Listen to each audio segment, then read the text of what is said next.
Fala galera, que fala o Hélio. Hoje a gente vai bater um papo aqui com o Thiago. O Thiago que é biomédico habilitado em análises clínicas e é pós-graduando em hematologia. O Thiago, antes de se formar, ele fez vários estágios em hospitais de referência e laboratórios também de Salvador. E o foco sempre foi a hematologia. Fala galera da Bionerd, tudo bem? É um prazer imenso estar aqui fazendo parte desse canal maravilhoso de um grande amigo meu e um irmão que eu ganhei para a vida toda, que em breve é meu colega. No segundo semestre da faculdade, logo quando eu entrei praticamente, um professor meu me levou para estagiar com ele no banco de sangue. Não é bem hematologia, era hemoterapia no caso. Mas com o passar do tempo eu fui conhecendo mais o laboratório de imunohematologia e acabei indo para o lado da hematologia. E aí eu fiz alguns estágios voltados para essa área de hematologia, passei por uns 5 laboratórios aí e fui caminhando, fazendo cursos, aprendendo, fiz monitoria de hematologia, me formei e logo fui para o setor de hematologia e hoje trabalho num dos maiores laboratórios de Salvador e estou muito feliz em estar aqui para contribuir com vocês. Bem, o que a gente vai fazer hoje aqui então? A gente vai fazer algumas perguntas como se fossem casos clínicos diretamente para o Thiago, que são perguntas voltadas para o setor de hematologia. A hematologia nada mais é do que a ciência que estuda o sangue. Tudo que tem a ver com o estudo e investigação do sangue é hematologia. No laboratório de hematologia nós temos diversos exames de imunohematologia, nós temos um grupo sanguíneo, CUMBS, nós temos o hemograma, que é um dos principais exames do laboratório e é o carro-chefe da hematologia. Nós temos a coagulação, que é de extrema importância. E temos diversos exames, mas os principais são esses. A gente estuda e avalia as condições que interferem, que alteram nos exames voltados para o sangue. Bem, ao contrário do que muita gente pensa, um dado que o aparelho ele libera, que dá o resultado, ele não é absoluto, porque a gente tem muitos fatores que podem interferir. E como exemplo disso, um paciente sem histórico com hemoglobina de 7, eu posso liberar diretamente esse paciente, Thiago? Não, isso é importante. A gente não pode liberar qualquer coisa que o aparelho libera. Nós estamos ali para isso. Senão a gente não precisava estar ali. A gente precisa interpretar esse exame. A hemoglobina é um marcador importante para a anemia. Não existe só um tipo de anemia. Não existe só anemia por deficiência de pele, como muita gente pensa. Quando ele me perguntou se um paciente chegar ao laboratório com histórico de hemoglobina, sem histórico com hemoglobina de 7, é o seguinte: se o paciente está com hemoglobina de 7, está com hemoglobina baixa. Normalmente tem um laboratório que tiram de 11 a 17, de 12 a 18, enfim, 7 é baixo. Nós precisamos investigar as situações que podem levar ao paciente a chegar a essa hemoglobina de 7. Normalmente os médicos eles não pedem apenas o hemograma, quando eles estão investigando, por exemplo, anemia. Ele pede o hemograma, pede ferro, pede ferritina. O ferro é um elemento essencial para a formação da hemoglobina. Então, assim, se eu tenho um dado importante, esse dado da bioquímica, do ferro, e o ferro está baixo, a ferritina está baixa, então eu posso liberar esse hemograma, essa hemoglobina de 7, sem medo. Outra situação que a gente tem que avaliar no laboratório, o paciente está com hemoglobina baixa.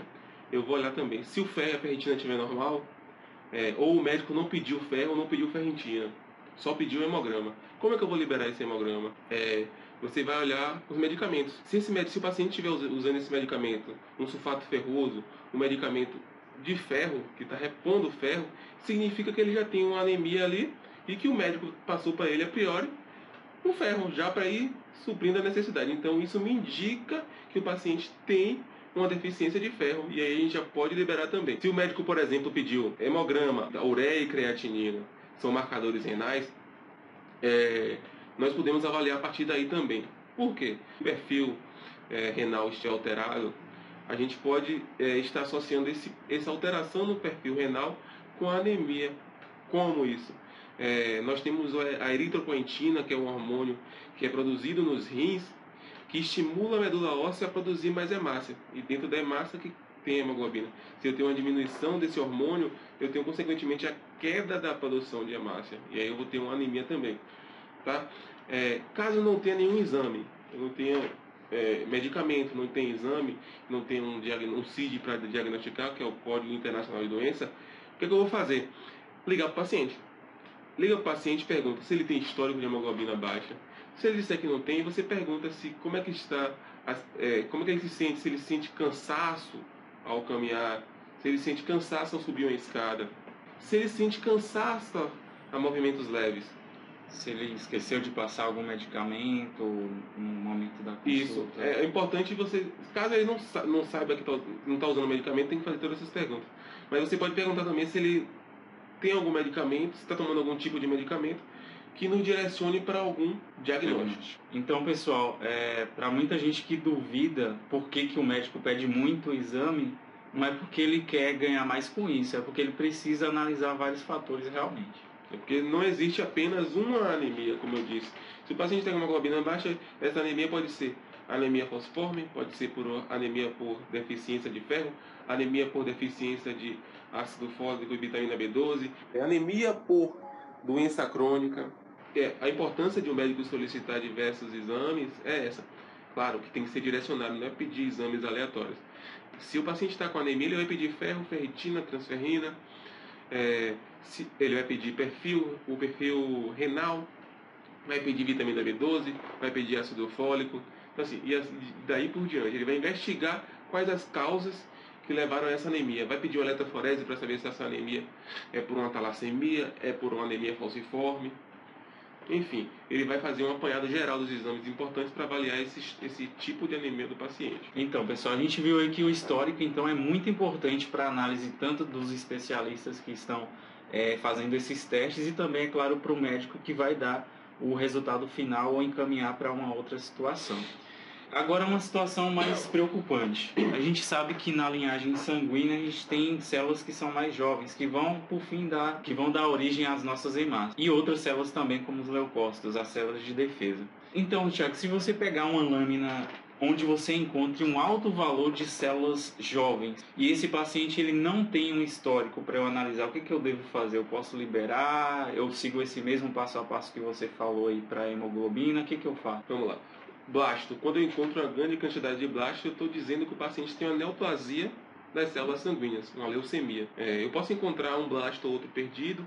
Posso. Em pacientes que não tenham leucemia, sim, posso.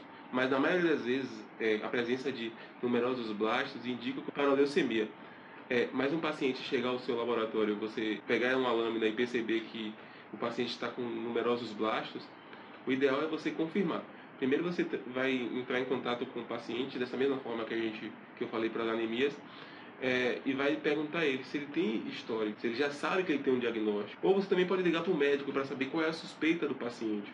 Se o médico te disser, eu suspeito que o paciente tem uma leucemia, então você está embasado para liberar esse exame.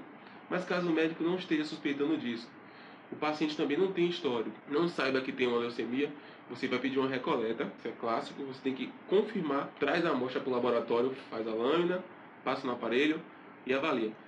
Esses blastos, aí você pegou a lâmina e viu que voltou e confirmou a presença dos blastos.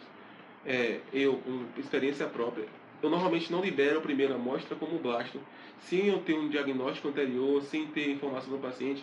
Eu conto essas células como células atípicas e descrevo todas as características dela.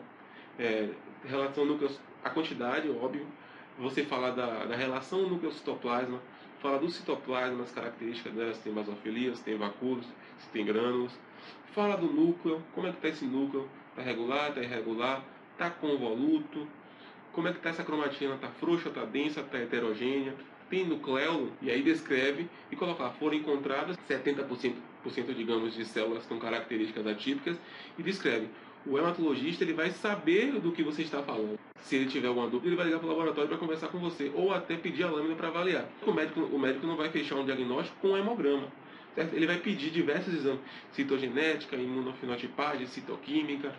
Então, assim, ele vai avaliar um geral. Claro, ele vai repetir esse exame. Então, assim, primeira vez no laboratório, o ideal é que você faça o quê? Descreva.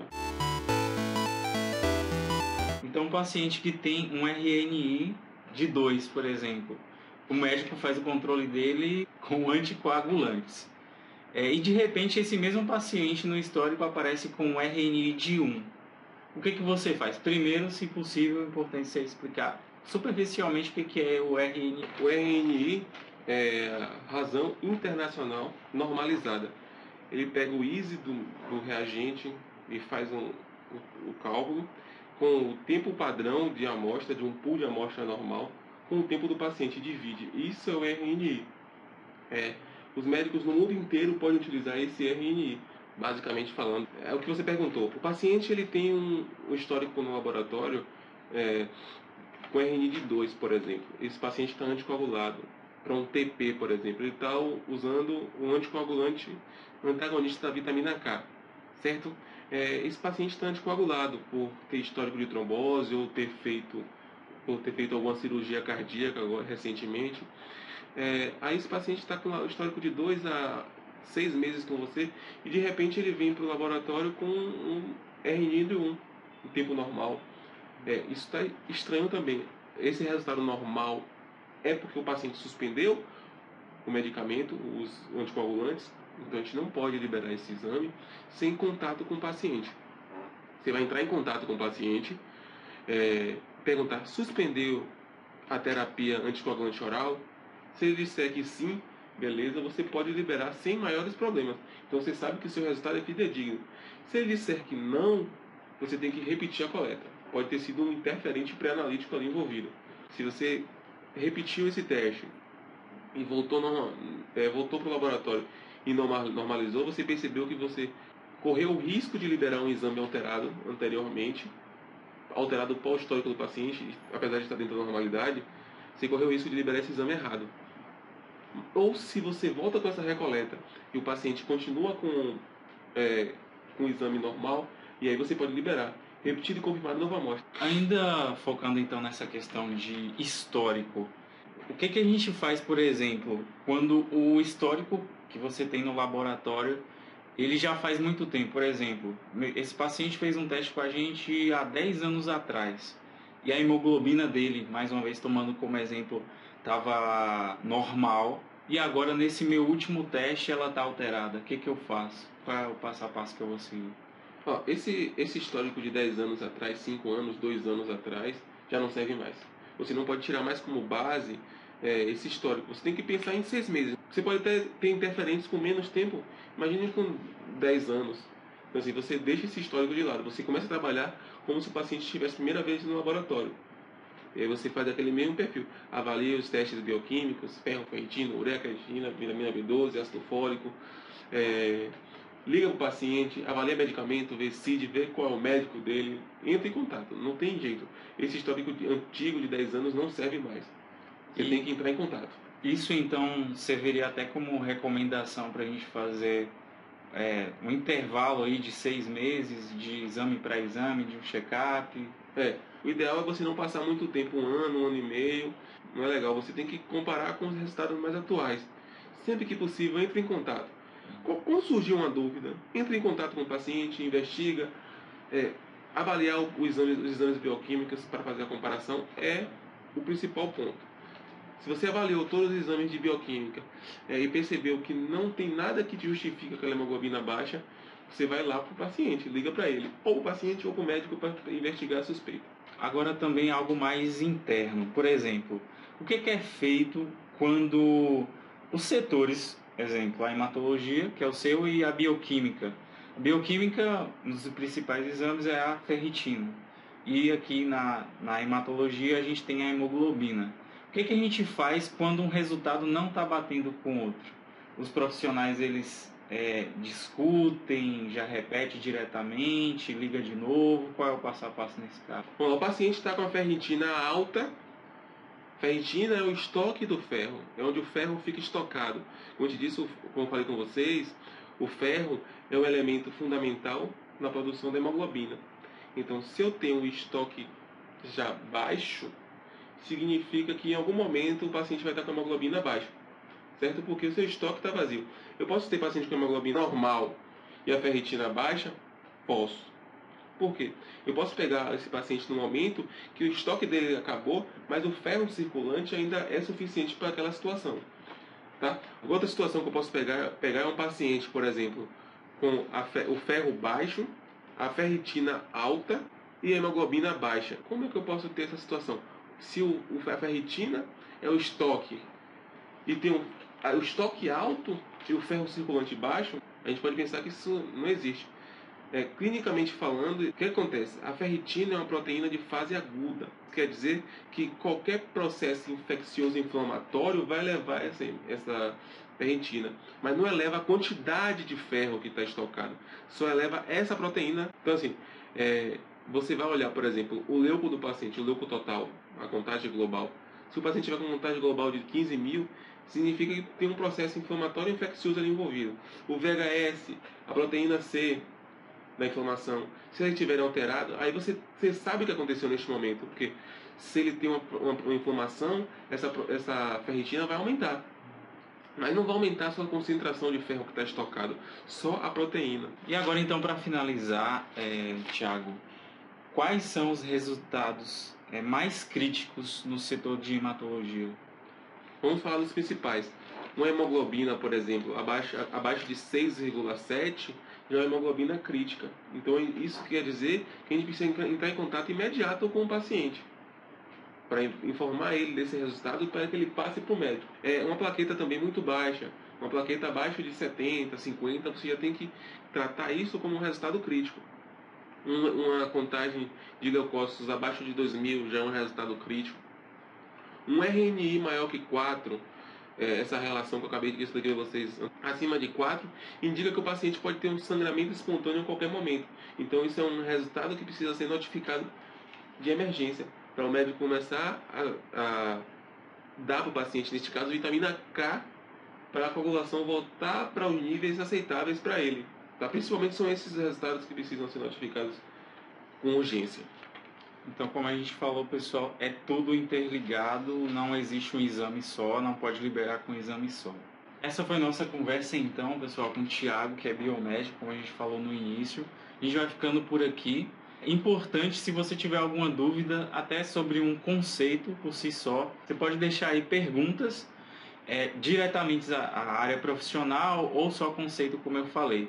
O Thiago também, para você que é estudante, para você que quer fazer algumas consultas a mais, tem lá um perfil no Instagram que é o Atlas em Hematologia, né, Thiago? Então a gente vai deixar o link aí na descrição, você pode seguir. Se a gente conseguiu de alguma forma ajudar você, deixa aí seu like, que é muito importante, se inscreve no canal também e compartilhe o vídeo para que chegue ao maior número de pessoas possíveis. É isso aí, galera, foi um prazer estar aqui com vocês no canal Bionerd, que o Hélio aqui trata com tanto carinho e atenção. Foi um prazer estar aqui com vocês. Tchau, tchau, então até a próxima. Tchau.